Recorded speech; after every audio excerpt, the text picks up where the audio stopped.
जय जय माता दी मित्रों। सिद्ध पनरिया, इसे यंत्रों का राजा भी कहते हैं, महायंत्र कहते हैं।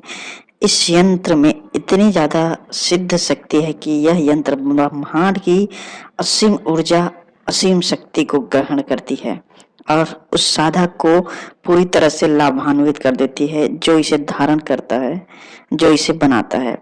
कहा जाए तो साक्षात माता लक्ष्मी और कुबेर जी महाराज का कृपा बरस जाता है। अगर ऐसा हो गया तो आप समझिए कि आपके जीवन तो दूर, आपके 7 पीढ़ी में कभी भी दरिद्रता या गरीबी नहीं आएगा।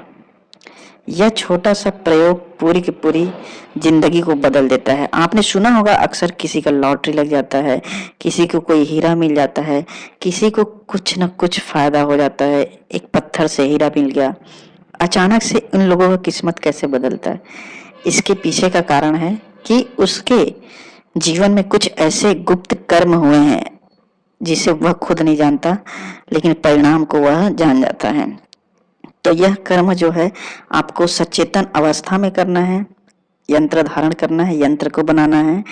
और यंत्र बनाने के बाद आप देखिए, किसी भी तरह से आपके पास इतनी ज्यादा लक्ष्मी की कृपा बरसेगी, इतनी ज्यादा आपके पास आवक होगा, धन का आगमन होगा कि आप अपने 7 पीढ़ी को भी तार सकते हैं।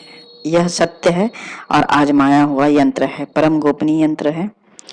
इसे बनाने की विधि उतना ही सरल है।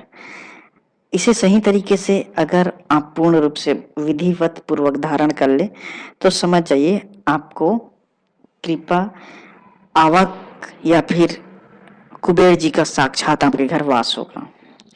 इसे बनाना कैसे? किसी भी स्थिति में जब कोई पवित्र या फिर शुभ समय हो।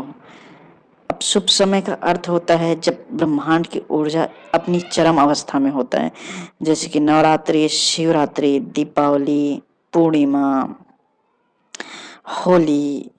इन सब जगहों में पंच महाभूत की शक्ति के साथ साथ जो ऊर्जाएं होती है उसमें तालमेल ऐसा होता है कि उस ऊर्जा के समय आपको इसे बनवाना है या फिर उस समय धारण करना है। बनवा पहले भी लेंगे तो भी उसे धारण करें। इसे बनाने के लिए सबसे अति उत्तम होता है सोने के किसी भी छोटे से धातु में बनवा कर इसे धारण कर ले तो अति उत्तम। लेकिन अगर यह संभव नहीं है तो इसके लिए रास्ते भी हैं, क्योंकि चूंकि सोना बहुत ही कीमती धातु होता है, हर किसी के लिए संभव नहीं है। तो इसे चांदी में भी बनवा सकते हैं, इस यंत्र को उकेर सकते हैं चांदी की धातु में। और इसमें भी संभव नहीं है तो अंत में भोजपत्र है, उसमें आप इसे लाल स्याही से बना दें। बनाने के बाद इसे विधि पूर्वक पूजा करें। जिस प्रकार से आप अपने घर में गृह देव की, अपने इष्ट देव की पूजा करते हैं, उसी तरह से इसका पूजन करें, मानसिक पूजन करें, विश्वास के साथ इसे धारण करें। और जिस पल आप इसे धारण करेंगे आपको उसी पल से कुछ न कुछ ऐसा शुभ समाचार, ऐसा योग बनेगा कुछ समय में ही कि आपके पास आवक का स्रोत बढ़ ही जाएगा। आजमाया हुआ प्रयोग है। अगर आप इसे पूर्ण रूप से सिद्ध अवस्था में पाना चाहते हैं तो नंबर पर व्हाट्सएप मैसेज कर सकते हैं, अगर समझ में नहीं आए तो। जय जय माता दी मित्रों।